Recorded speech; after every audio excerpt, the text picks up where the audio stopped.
बिस्मिल्लाहिर्रहमानिर्रहीम। अस्सलाम वालेकुम नादरीन, आप यूट्यूब चैनल देख रहे हैं। मैं इमरान खान हूँ। डेवलपमेंट्स होती चली जा रही हैं और ख़बरें सामने आ रही हैं। अंदर की एक ख़बर है, मैं आपको बता देता हूँ कि पीडीएम ने क्यों कहा या उनको क्यों कहना पड़ा कि वो अपने उम्मीदवारों को ज़िमनी इंतखाबात में इमरान खान साहब के मुकाबले में खड़ा नहीं करेंगे।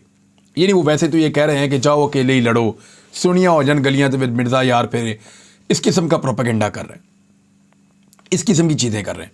लेकिन एक्चुअली है तो ये दौड़ना, है तो ये भागना। इमरान खान ने कहा कि हम आ रहे हैं कौमी असम्बली में, अपना अपोजिशन लीडर मैं दूंगा, भाग गए। इस्तीफे मंजूर कर लिए उन तमाम 35 लोगों के जिनमें से कोई एक भी अपोजिशन लीडर बन सकता था या मुश्किलात पैदा कर सकता था पीडीएम की हुकूमत के लिए। उन्होंने शॉर्ट लिस्ट किया, 35 बंदे उन्होंने फारिग कर दिए। 35 बंदे फारिग करने के बाद 80 के करीब बंदे अभी भी बाकी हैं पाकिस्तान तहरीक इंसाफ के। तो अपोजिशन लीडर तो अभी भी उनकी जमात से ही बनेगा। अब वो जा रहे हैं, जाकर स्पीकर को कहेंगे हमारा अपोजिशन लीडर बना दें।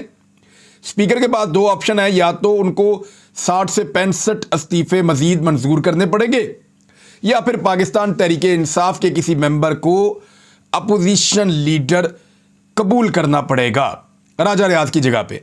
तो राजा रियाज तो नहीं बचते, या तो पाकिस्तान तहरीक इंसाफ के सारे इस्तीफे मंजूर होंगे, जो इमरान खान साहब की डिमांड है कि भी हमारे सारे इस्तीफे मंजूर करो, या तो इमरान खान साहब की डिमांड के मुताबिक पाकिस्तान तहरीक इंसाफ के सारे इस्तीफे मंजूर करने पड़ेंगे, या समझ लें आपके 15 को छोड़ के बाकी सबके ही मंजूर करने पड़ेंगे। तो या फिर पाकिस्तान तहरीक इंसाफ को अपोजिशन लीडर का ओहदा देना पड़ेगा।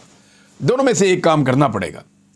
अब क्या काम करती है पीडीएम, ये देख लेते हैं। लेकिन ये जो एक नारा लगाया गया कि इमरान खान के मुकाबले में कोई भी कैंडिडेट उतर नहीं रहा या हम नहीं उतार रहे, तो एक्चुअली हुआ क्या है।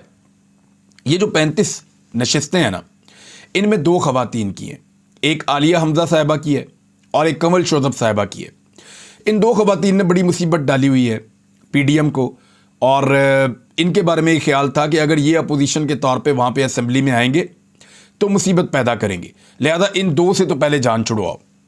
और बाकी जो हैं 33 लोग वो मुंतखब नुमाइंदे हैं, उनमें एक खातून है जरताज गुल वज़ीर और बाकी सारे, उनसे भी उन्होंने कहा जान छुड़ाओ। असद उमर से भी, मुराद सईद से भी, शहरयार आफरीदी हैं, यहाँ इस्लामाबाद में इस्लामाबाद के पास सदाकत अब्बासी साहब हैं, बाकी जितने भी लोग हैं मैं सबके नाम लूँ, फवाद चौधरी साहब हैं, शफकत महमूद साहब हैं, जितने भी अहम तरीन लोग हैं, अली जैदी वगैरह सब, तो इन्होंने उनके उड़ा दिए। परवेज़ खटक भी और कासिम सूरी भी। तो इन सबको उड़ाने के बाद ये इन्होंने फैसला किया कि अब वहाँ पे ज़िमनी इंतखाबात करवाए जाएं 33 नशस्तों पे। तो पीडीएम को उम्मीदवार मिले ही नहीं।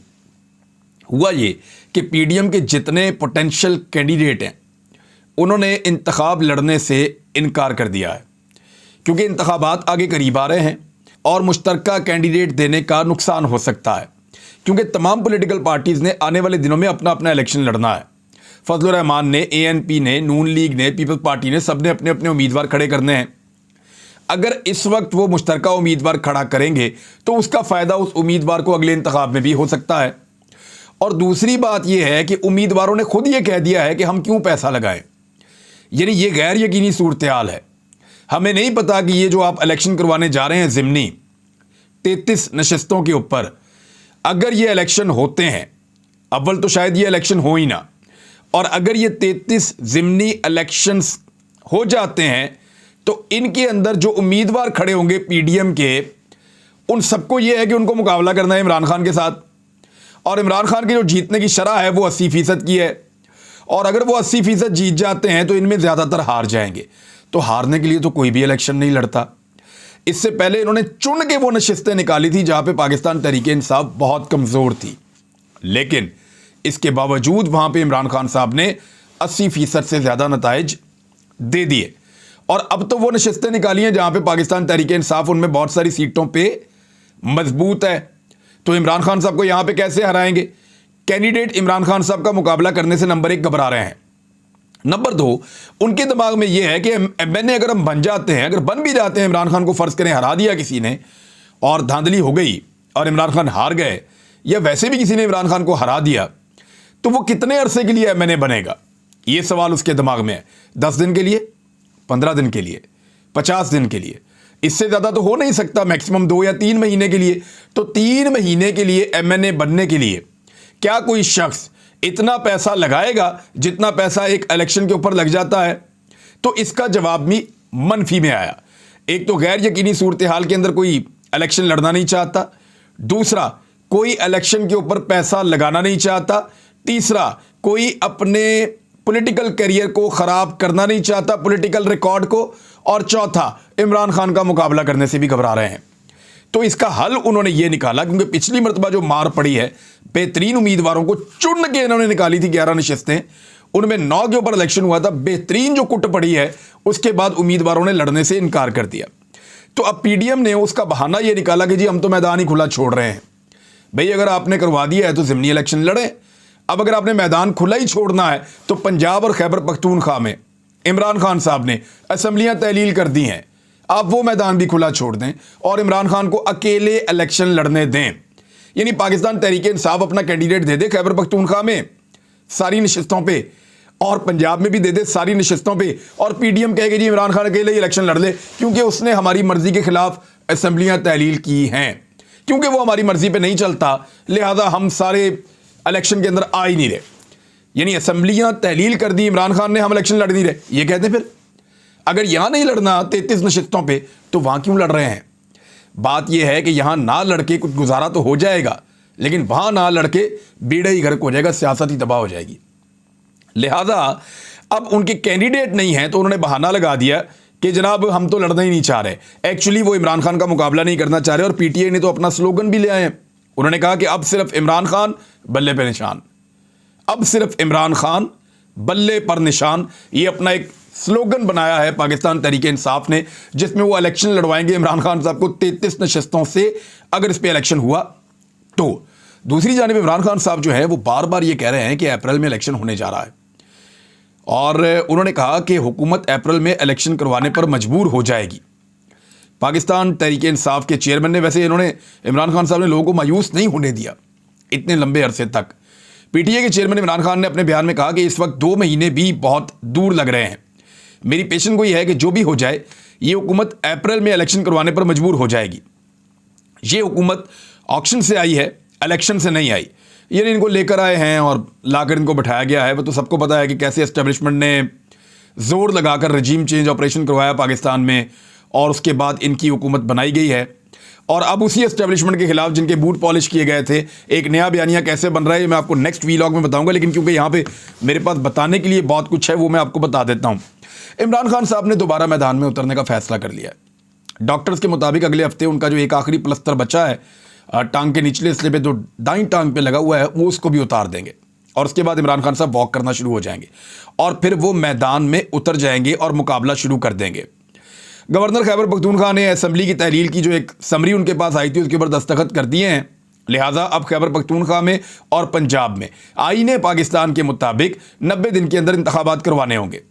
ये इंतखाबात रमज़ान मुबारक में भी हो सकते हैं, और ये इंतखाबात छोटी ईद के बाद भी हो सकते हैं।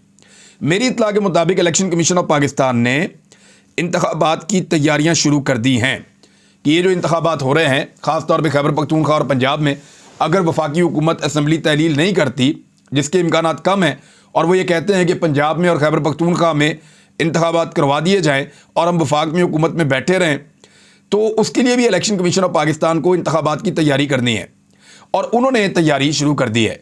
एक बड़ा प्रॉब्लम यह है कि नून लीग के और पीपल्स पार्टी के MNAs ये कह रहे हैं कि जनाब हम इलेक्शन लड़ना चाहते हैं, हमें अपने MPs के साथ मिलकर इलेक्शन लड़ना है। मिसाल के तौर पे एक हलका जो है उसकी फ़र्ज़ करें आपके उसकी 15 लाख आबादी है और वहाँ पे इलेक्शन होने जा रहा है। अब 15 लाख की आबादी के ऊपर 3 लोग मिलकर पैसा लगाते हैं, 2 MPs और 1 MNA, अमूमी तौर पे यही होता है।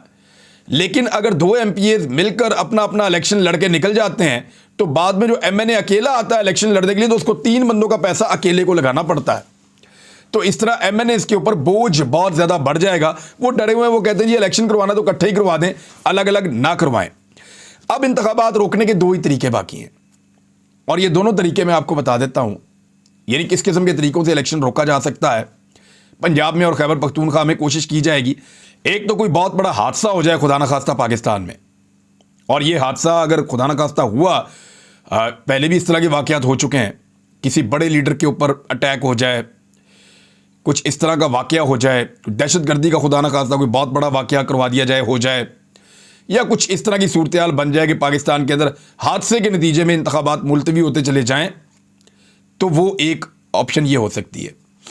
और दूसरी ये है कि मईशत की तबाही की वजह से मुल्क में कोई माशी एमरजेंसी टाइप की चीज़ लगा दी जाए और उसकी आड़ में इंतखाबात मुअख्खर कर दिए जाएं। ये दो रास्ते हैं जिन पे इंतखाबात को रुकवाया जा सकता है। लेकिन देखें, इन दोनों के नतीजे में पाकिस्तान की एस्टेब्लिशमेंट के ऊपर इल्ज़ाम आएगा। तहफ़्फ़ुज़ की ज़िम्मेदारी, हिफाजत की ज़िम्मेदारी पाकिस्तान की एस्टेब्लिशमेंट की, कानून नाफिज करने वाले इदारों की, तहफ़्फ़ुज़ फराहम करने वाले इदारों की है। इदारों को चौकन्ना रहना होगा, उन्हें हालात पर कंट्रोल रखना होगा।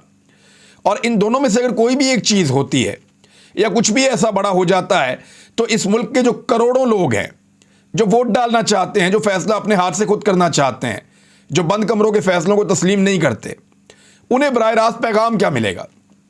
उन्हें यह पैगाम मिलेगा कि एस्टेब्लिशमेंट की मौजूदा शक्ल भी पीडीएम को सहूलतकारी फराहम कर रही है। यानी वो लोग बड़े आराम से अपने दिमाग में ये बात बैठा लेंगे, जो एस्टेब्लिशमेंट की मौजूदा शक्ल है ये भी पीडीएम को सहूलतकारी वैसे ही फराहम कर रही है जैसे पिछली एस्टेब्लिशमेंट की शक्ल जो थी वो पीडीएम को सहूलतकारी फराहम कर रही थी। अब इदारों और अवाम के दरमियान जो खलीज को दूर करने की लगातार कोशिश की जा रही है, वो जो अब तक थोड़ी बहुत कोशिश हुई है, वो भी सारा कुछ ज़ाया हो जाएगा और फिर दोबारा से पाकिस्तान के अंदर एक सियासी अदम इस्तेहकाम बढ़ेगा। अगर इंतखाबात को रोकने के लिए कोई गैर कानूनी, गैर आईनी हथकंडा अपनाया गया या कुछ ऐसा करने की कोशिश की गई, यानी दो चीज़ें बताइए, कोई बड़ा हादसा हो गया या फिर मईशत की तबाही को वजह बनाया गया या कुछ भी ऐसा किया गया, तो याद रखिएगा पाकिस्तान के लोग नहीं मानेंगे और पाकिस्तान के इदारों के ऊपर उंगली उठेगी और सियासी अदम इस्तेहकाम पाकिस्तान में बढ़ेगा, जिसकी वजह से पाकिस्तान की मईशत पहले ही डूब रही है। यानी अगर आप स्टॉक एक्सचेंज को देखें, मार्केट को, तो उसके अंदर मंदी का रुझान यह है कि कोरोना के बाद पहली मर्तबा इतनी ज़्यादा मंदी पैदा हो गई है। यानी कोरोना के टाइम पे पाकिस्तान को इतनी मार नहीं पड़ी थी जितनी मार अब पड़वा दी है शहबाज शरीफ साहब ने, क्योंकि सियासी अदम इस्तेहकाम है, हुकूमत का आता पता कोई नहीं है, डॉलर रेट को ज़बरदस्ती कंट्रोल किया हुआ है, डॉलर की पॉलिसीज़ बहुत अजीब है। तो अगर ये कोई हरकत की गई कि इंतखाबात को रोक दिया जाए ज़बरदस्ती, दोनों में से कोई भी ऑप्शन इस्तेमाल करते हुए या कोई तीसरा ऑप्शन इस्तेमाल करते हुए, तो लोगों में बदएतमादी पैदा होगी। मगर हालात बेहतर होने के बजाय मजीद खराब होते चले जाएंगे। इलेक्शन कमीशन ने खुद भी कहा कि आम इंतखाबात की वो तैयारियां कर रहे हैं, उनके सोर्सेज ये बता रहे हैं, लेकिन कुछ सोर्सेज ये भी बता रहे हैं कि एक्चुअली इंतखाबात की नहीं, धांधली की तैयारी हो रही है। और इमरान खान साहब इस इलेक्शन कमीशन के बारे में पहले ही बहुत मरतबा बहुत कुछ कह चुके हैं। लोटों की मंजी ठुक गई है नाज़रीन, और बड़ा ज़बरदस्त काम हो गया उनके साथ। ये जो लोटे थे ना, इन्होंने पैसा वैसा लेके, लालच लेकर, पीएमएलएन की टिकट का लालच लेकर, वजारतों का लालच लेकर, ये सारी लालचों के साथ जिन लोगों ने इमरान खान साहब को धोखा दिया, उनकी पार्टी को छोड़ा और लोटे बन गए। अब जब मुज़ाकरात हुए पीएमएलएन के पंजाब में, क्योंकि उनको टिकट देने हैं, तो इनिशियली वो मुज़ाकरात के लिए बैठे आपस में बातचीत के लिए। तो जब मीटिंग हुई तो उसके अंदर एक तो तजवीज़ फौरी तौर पे ये आई कि लोटे तो फारिग करो जी। क्यों? क्योंकि डायरेक्ट ये 20 सीटें हैं, इनमें से 2-3 जीते हैं जिनको वो, और 1-2 और हैं उनको नून लीग टिकट दे सकता है, यानी नुवानी को टिकट दे सकते हैं, वो मजबूत आदमी है वहाँ पे, बेशक इलेक्शन हार गए हैं। लंगड़ियाल को टिकट देने का फैसला कर सकते हैं। अलीम खान लड़ना चाहे तो शायद टिकट मिल जाए, क्योंकि बहुत बड़े फाइनेंसर भी हैं वो, पॉलिटिकल पार्टी के वो बन सकते हैं। उसके अलावा जो है वो असद खोखर ने इलेक्शन लाहौर से जीता था, उसको टिकट मिल सकता है, उसके अलावा टिकट कोई नहीं मिलना। ये जितने लोटे थे या लोटियां थीं जिन्होंने पाकिस्तान तहरीक इंसाफ को छोड़ा, उनको ये वादा किया गया था ना सिर्फ आपको पैसा मिलेगा, बल्कि अगली मरतबा मखसूस नशिस्त पे आपको एमपीए बना देंगे। खवातीन को ये कहा गया था, अब वो खवातीन को जो है वो फारिग कर दिया गया है और ये कहा गया है कि इनको तो बिल्कुल नहीं बनाना। इनकी वजह से हमारी पार्टियों के अंदर सख्ती पैदा हो गई है, हमारी पार्टी के अंदर नाराज़गी पैदा हो गई है कि अपने कारकुनों को छोड़ के लोटों को आप मखसूस नशिस्तें दे रहे हैं, तो लिहाजा इनको नहीं देनी। नंबर 1 तो ये हो गया। नंबर 2, जो लोटे इलेक्शन लड़के हारे हैं वो दोबारा इलेक्शन लड़के जीतेंगे, इसकी कोई गारंटी नहीं है, लिहाजा लोटे फारिग कर दो। तो लोटों की तो होगी सियासत तबाह, चाहे वो पहले बने थे चाहे वो बाद में बने थे। एक और चीज़ इसके अंदर जो है वो ये है कि ताजिर कह रहे हैं कि माशी सूरत हाल बहुत बुरी तरह तबाह हो रही है। यानी जो सनतकार हैं उन्होंने एक बहुत बड़ी वार्निंग जारी की है। वो वार्निंग क्या है, वो वार्निंग मैं आपको पढ़ के सुना देता हूं। उन्होंने कहा कि माशी सूरत हाल यही रही, सनतकारों ने कहा है कि सप्लाई चेन ना खुली, बेरोजगारी का सैलाब आएगा, रमजान में दालें 1000 रुपए किलो तक हो जाएंगी और governor state bank Jameel Ahmed की federation of Pakistan chamber of commerce and industries आमद पर सदर FPCCI इरफान शेख ने कहा कि एक्सपोर्टर्स और इंपोर्टर्स स्टेट बैंक की तरफ देख रहे हैं। साबिक सदर FPCCI नासिर मग्गू ने वहां पे कहा कि स्टेट बैंक में बैठे अफराद खुद को वर्ल्ड बैंक और IMF समझते हैं। यही सूरत हाल रही तो मार्च तक इस मुल्क में हंगामे फूट पड़ेंगे। उन्होंने कहा कि ओपन अकाउंट में डॉलर मुंतकली की इजाजत दी जाए, जब मर रहे हो तो मरा हुआ भी हलाल हो जाता है। और उन्होंने कहा कि हंगामे फूट सकते हैं। ये बात याद रखिएगा कि ताजिर बहुत परेशान है।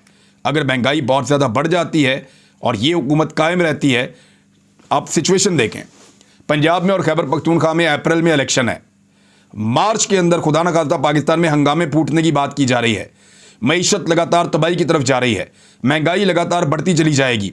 रमज़ानुल मुबारक में लोग महंगाई का एक खौफनाक तूफान देखेंगे, तो उसके बाद वो कौन होगा जो PDM की जमातों को वोट डालेगा?